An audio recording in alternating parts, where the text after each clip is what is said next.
Asan xidmət mərkəzlərinin olmadığı regionlarda əhaliyə xidmət səyyar formada aparılır. Bunun üçün 10 xüsusi avtobus ayrılıb. Bu da müxtəlif dövlət xidmətlərinə vətəndaşların əlçatanlığının təmin olunmasında mühüm rol oynayır.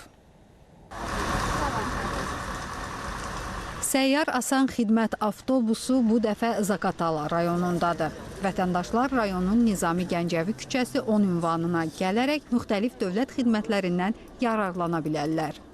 3 aprel tarixindən Zaqatalada vətəndaşlara xidmət göstərilir və qeyd etdiyim tarixdən bu günədək 1000-dən çox müraciət daxil olub. Ümumilikdə Zaqatalada 49 dəfə Səyyar Asan xidmət gerçəkləşdirilib ki, bu çərçivədə isə 142 mindən çox vətəndaş müraciəti daxil olub.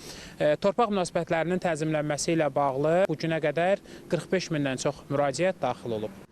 Səyyar Asan xidmətin əsas məqsədi dövlət xidmətlərinin daha rahat, yeni və innovativ üsullarla təqdim edilməsi, vətəndaş məmnunluğuna nail olunmasıdır.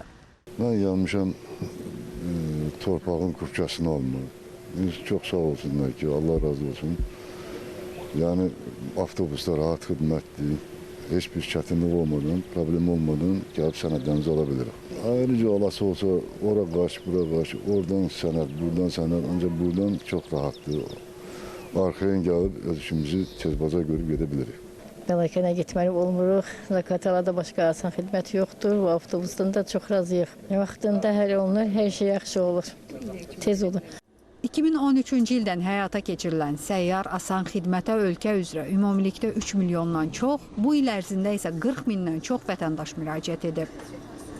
Nigar Davudova, Vüqar Mirzəyev, Rəşidə Zülfüqarova, Aysel Abbasova, ASTV Xəbər.